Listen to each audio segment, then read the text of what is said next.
안녕하십니까. 지금부터 사람의 마음을 바꾸는 칭찬의 기술이라는 데일 카네기가 지은 좋은 책을 한번 소개를 하려고 합니다. 여기 표지에 보면 당신의 운명을 개발하는 인간관계 정수라고 해서 자기 성찰을 비롯하여 기업 경영, 가정과 직장, 사회와 성공적인 인간관계를 지향하는 사람들, 그리고 진정한 친구를 얻고 이 세상의 주인공으로 당당하게 살아가고 싶은 현대인의 운명을 바꾸어 놓는 현대 교양인의 필독서라고 했습니다. 전 세계에서 성경 다음으로 가장 많이 팔리는 카네기의 인간 경영학, 지식 경영자 카네기가 제시하는 행복과 인간관계의 바이블이라고 이렇게 극찬을 하고 있습니다. 그리고 또한 칭찬의 힘은 북극의 빙산도 녹인다고 이렇게 또 이야기하고 있으며, 우리는 습관적으로 자기 자랑을 늘어놓으면서도 남을 칭찬하는 것을 잊는다. 인간관계에 있어서 작은 칭찬 한마디는 매우 신기로운 효과를 가져온다. 당신이 환영받고 싶다면 상대방을 마음껏 칭찬해 주어라. 칭찬은 상대방으로 하여금 당신을 좋아하게 될 것이다. 이렇게 이야기하고 있습니다. 여러분 잘 아시는 데일 카네기는 워낙 유명하신 분이니까 잘 아시겠죠. 1888년 11월 24일 미국 미주리주 메리빌의 한 농장에서 출생하였고, 워렌스 버거 주립 사범대학을 졸업했고, 1912년 뉴욕으로 건너와서 YMCA에서 성인들을 대상으로 대중연설을 가르치기 시작했고, 1955년 뉴욕에서 세상을 떠났다 이랍니다. 이분이 지은 그 저술로서는 카네기 인간관계로 매우 유명한 거죠. 카네기 연설법, 카네기 성공론 등의 저서가 있습니다. 오늘 소개해드리는 칭찬의 기술이라는 이 책은 저기 서문에 이렇게 나왔습니다. 가장 기본적이고 진솔한 현실적인 삶의 지혜라고 제목을 붙이고 있습니다. 여기 보면은 사람의 마음을 바꾸는 칭찬의 기술은 자기 성찰을 비롯하여 기업 경영, 가정과 직장, 사회에서 성공적인 관계를 지향하는 사람들, 그리고 진정한 친구를 얻고 이 세상의 주인공으로 당당하게 살아가고 있는 싶은 현대인의 운명을 바꿔 놓는 현대 교양인의 필독서다. 그리고 그 내용은 우리들이 세상을 살아가는데 가장 근본적이고 현실적인 삶의 지혜를 모은 것으로 어떤 격식을 갖춘 이론서라기보다는 매우 풍부하고 진솔하며 진지한 여러 가지 사례들이 당신에게 삶의 조언을 해줄 것이다. 이 책을 꼼꼼히 읽고 그 내용을 그대로 시행해 주기 바란다. 그래야 이 책을 읽는 독자들의 소망이 이루어지기 쉬운 것이기 때문이다 했습니다. 여기 보면 앞에 그 머리말에 이어서 크게 네 가지 파트로 나누고 있습니다. 첫째 파트는 사람을 움직이는 세 가지 법칙, 파트 2는 설득력의 11가지 원칙, 세 번째는 사람을 움직이는 9가지 방법, 네 번째는 사람의 마음을 바로잡는 방법, 이렇게 4개의 파트로 크게 나누고 있습니다. 그 가운데에서 첫째 파트는 사람을 움직이는 3가지 법칙에서 3가지 법칙이 뭐냐. 먼저 타인을 비난하지 말라. 매우 중요한 법칙입니다. 상대가 원하는 것을 모두 충족시켜 주거라. 상대의 입장을 바꿔 생각하라. 이 3가지가 되겠습니다. 그리고 또한 여기서는 당신의 거래처의 사람을 잘 다루는 비법, 오줌 싸게 버릇을 고치는 방법 해가지고 총 5가지의 비법을 소개하고 있습니다. 그리고 여기 표지에 있는 대표적인 명언은 인간은 감정적인 동물이기 때문에 절대로 논리로는 움직이지 않는다. 이렇게 이야기하고 있습니다. 먼저 타인을 비난하지 말라는 내용 속에는 사람은 아무리 자기가 비록 흉악한 일을 저지른다 하더라도 나중에 결코 자신을 나쁘게 생각하지 않는다. 나는 매우 유감스럽게도 나이 40이 넘어서야 이 사실을 겨우 깨닫게 되었다고 합니다. 그러므로 다른 사람을 비난한다는 것은 그 누구에게도 아무런 도움이 되지 않는 일이다. 상대를 비난하는 사람은 감정이 몹시 격앙되어 이성을 잃기 쉽고, 상대로부터 비난받는 사람은 곧 방어 태세를 갖추고 모든 수단을 통해서 자신을 정당화하려고 했습니다. 또한 상대로부터 비난받는 사람은 상대적으로 자존심이 몹시 상하여 반항심이 생기므로 서로의 관계가 매우 악화되기 쉽다. 이렇게 조언을 하고 있습니다. 그리고 또한 여기 당신은 죽을 때까지 다른 사람의 원망을 사고 싶은가? 그렇다면 그 방법은 간단하다. 그 사람을 몹시 신랄하게 비평하면 된다. 그리고 그러한 비평이 매우 정확하고 보편 타당한 것일수록 더욱 큰 효과를 가져올 수 있다. 이렇게 이야기하고 있습니다. 사람들은 항상 자신을 논리적인 동물이라고 생각하지만 그것은 큰 오산이다. 인간은 감정의 동물이고 때로는 어느 잘못된 편견에 가득 차 있으며 온통 자존심과 허영심에 휩싸여 행동하는 매우 어리석고 불쌍한 존재이다. 그러므로 인간이 인간을 비난하는 행위는 마치 다이너마이트를 짊어지고 자존심이라는 그 불길 속으로 뛰어드는 것처럼 매우 어리석은 행동에 지나지 않는다. 참으로 가슴을 콕콕 찌르는 그런 말씀 같습니다. 상대방을 비판하거나 비난하는 행위는 어느 바보라도 할 수 있는 것이다. 그리고 오히려 바보일수록 그러기를 매우 즐기는 것이다. 그러나 이해와 관용은 결코 쉽게 얻어지는 것이 아니다. 계속되는 자기 성찰과 노력으로서 획득할 수 있으며 이것은 인간으로서 지닐 수 있는 최고의 미덕인 것이다고 얘기하고 있습니다. 그리고 여기 상대가 원하는 것을 모두 충족시켜 주라는 제목 하에서는 나는 사람들의 열성을 불러일으키게 하는 방법을 알았는데 이것은 나에게 있어서 가장 소중한 보물입니다 하고 얘기하고, 그 방법이란 다른 사람들의 장점을 키워주기 위해서는 항상 칭찬과 격려를 아끼지 않는 것입니다. 자신의 상사로부터 꾸중을 듣는 것처럼 그의 향상심을 무너뜨리는 것은 없습니다. 그래서 나는 결코 주위 사람들을 비난하지 않습니다. 그 사람들을 열심히 일하게 만들기 위해서는 항상 많은 격려가 필요하다고 나는 굳게 믿습니다. 따라서 나는 사람을 칭찬하는 것을 몹시 좋아합니다. 그래서 그들이 가지고 있는 장점을 발견하여 그들을 진심으로 칭찬하고 항상 찬사를 보냅니다. 이것이 슈와브의 비결이었다고 이야기합니다. 그리고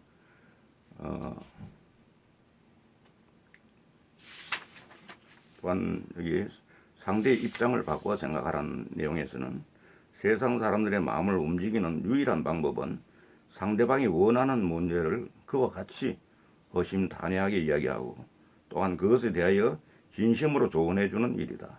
만일 당신이 오늘 어느 누구의 마음을 당장에 움직이려고 한다면 이 사실을 반드시 명심해 두기 바란다고 얘기하고 있습니다. 그리고 파트 2에 설득력의 11가지 원칙이라는 제목하에서는 11가지를, 첫째는 상대와 논쟁하지 말라. 둘째, 상대의 실수를 지적하지 말라. 셋째, 자신이 저지른 실수를 솔직하게 인정하라. 넷째, 항상 공손하게 말하라. 다섯째, 정답이 예스인 얘기부터 시작하라. 여섯째, 상대가 스스로 이야기하도록 만들어라. 일곱째, 상대방이 스스로 생각해내도록 유도하라. 여덟째, 항상 상대방의 입장에서 생각하라. 아홉째, 항상 상대방에게 동정심을 표시하라. 열째, 상대의 숭고한 마음에 호소하라. 상대의 경쟁의 심리를 자극하라. 이렇게 설득력의 11가지 원칙을 이야기하고 있습니다. 여기서도 사물을 남의 입장에서 바라보면 승리할 수 있는 지름길이 보인다고 이렇게 한마디 던지고 있습니다. 그리고 벤저민 프랭클린은 다음과 같이 말했다고 합니다. 당신 논쟁을 벌여 마침내 상대방을 굴복시키고 승리를 쟁취하고는 무한한 성취감을 느낄 수 있을 것이다. 그러나 이것은 한 사람의 벗을 잃는 것이기 때문에 그 승리는 결국에는 공허한 것이 되고 말 것이다. 당신은 공허한 승리를 택할 것인가 아니면 벗을 택할 것인가? 당신은 이때 무엇을 선택하겠는가? 이렇게 물어보고 있습니다. 또한 언젠가 링컨 대통령은 항상 동료들과 과격한 논쟁을 일삼는 어떤 젊은 사관에게 이렇게 충고한 적이 있었다고 합니다. 자신의 뜻을 높이 세우려고 결심한 사람이라면 사람 간의 사사로운 언쟁의 시간을 낭비하지는 않는 법이네. 그런 사람일수록 자신의 성격을 매우 더럽히고 자제력을 잃게 하는 결과를 감수하는 것은 결코 피하지.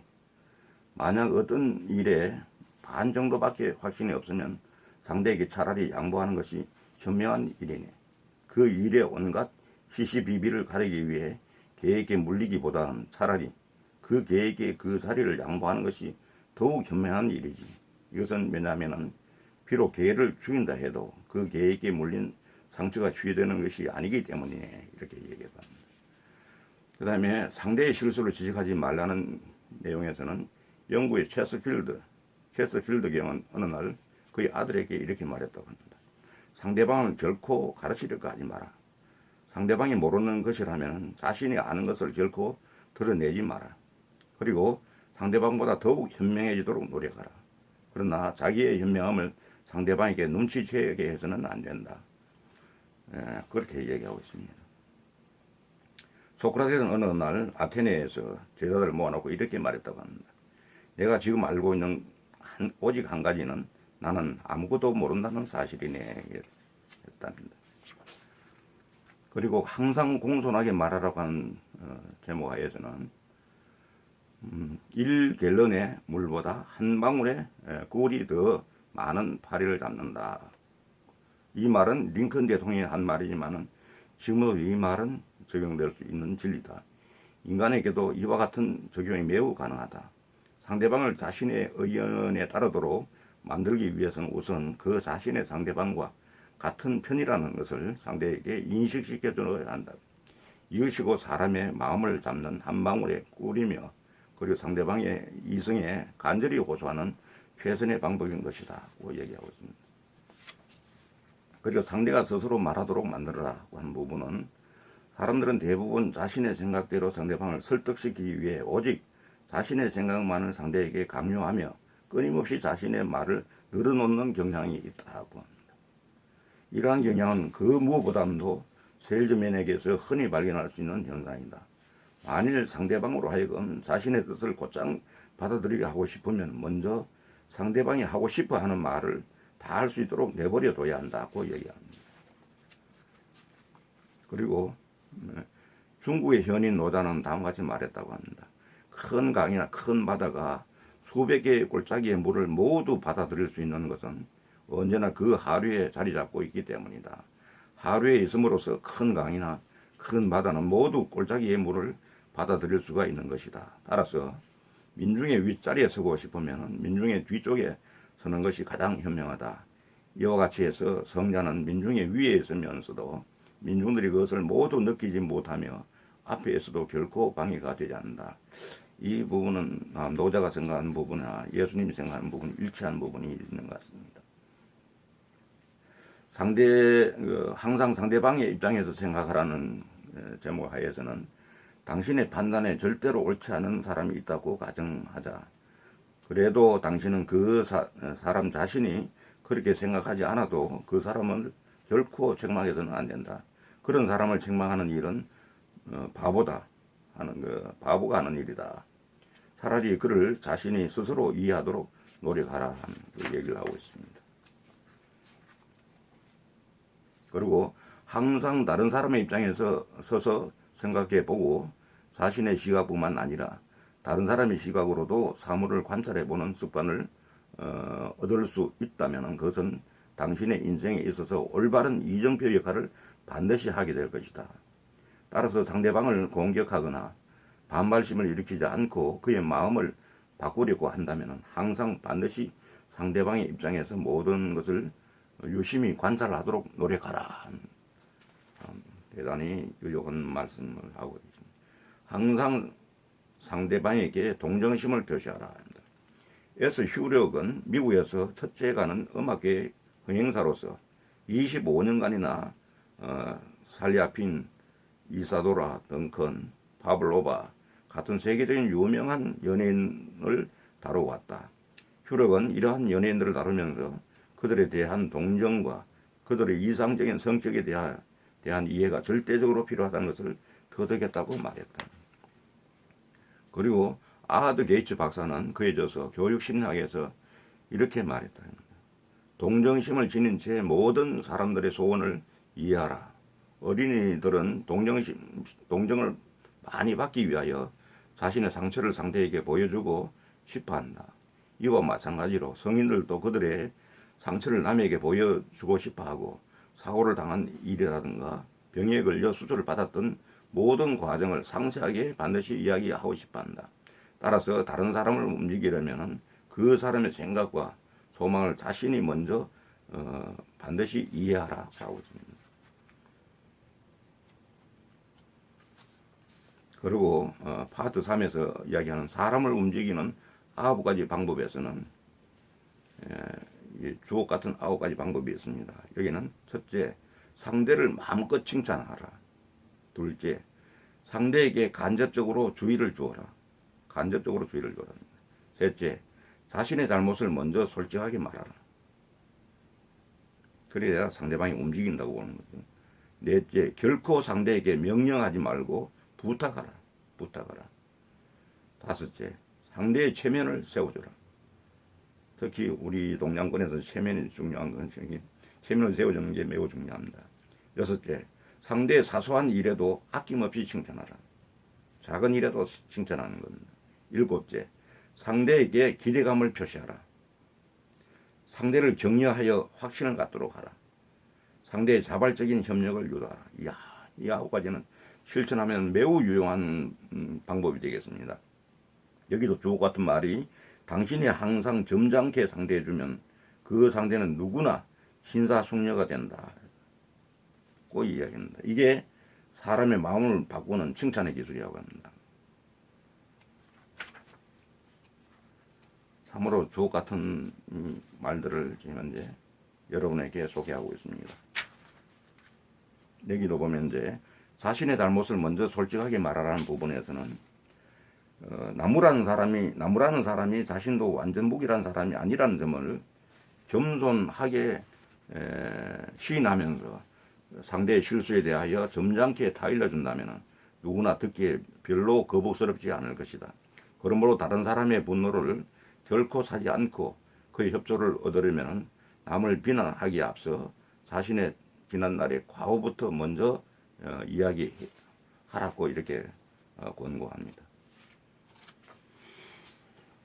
그 다음 파트 4에서는 사람 남의 마음을 사로잡는 방법, 남의 마음을 바로 사로잡는 방법이라는 거에서 10가지의 소테마를 정하고 있습니다. 첫째, 당신의 마음을 어지럽히는 것들. 둘째, 먼저 상대방의 생각을 적극적으로 유도해내라.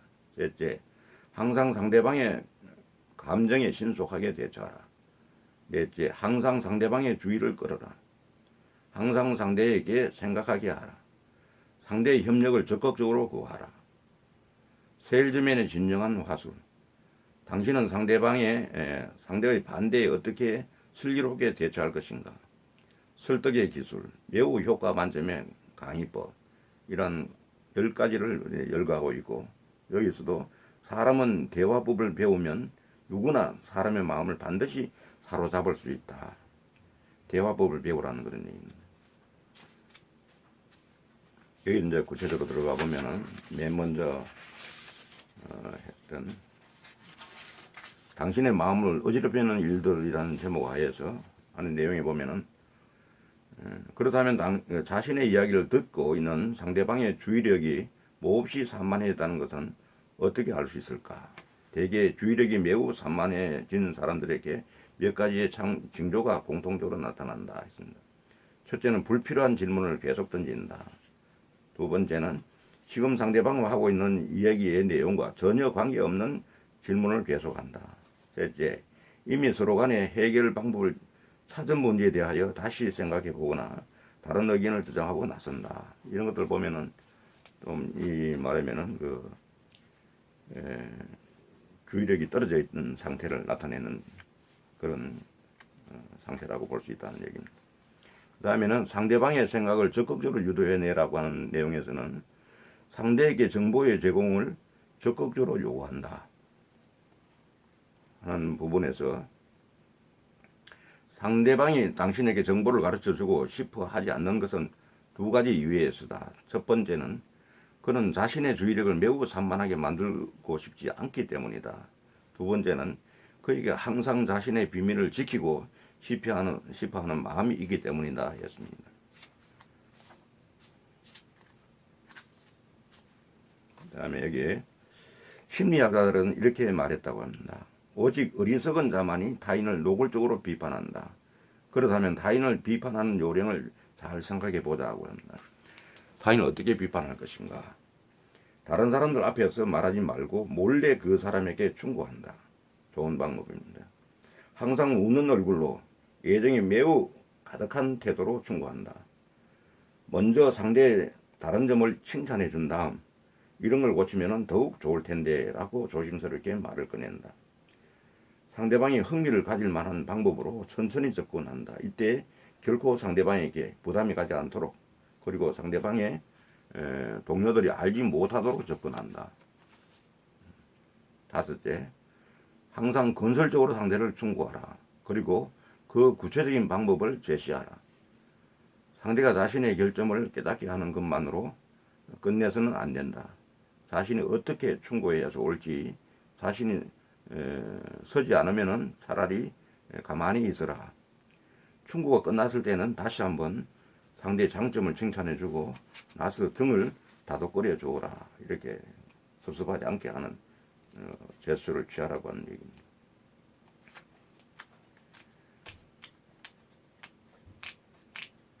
그래서 여기 보면 또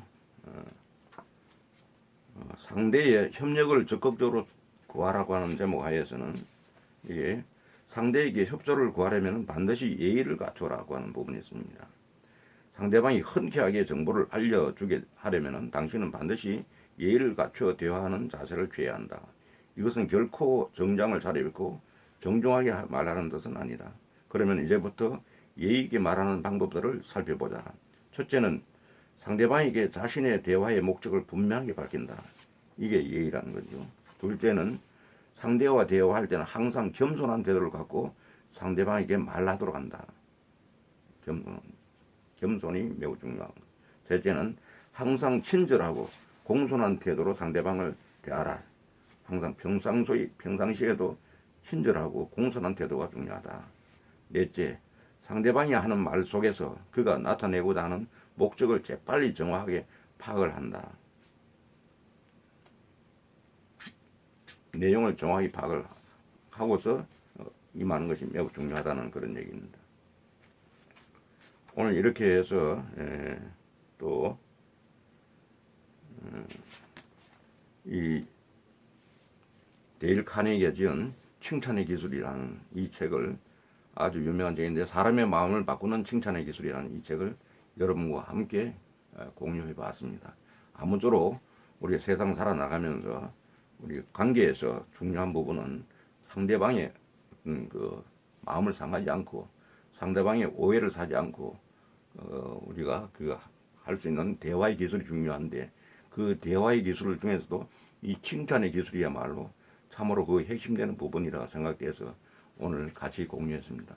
끝까지 들어주신 구독자 여러분께 감사드립니다. 감사합니다.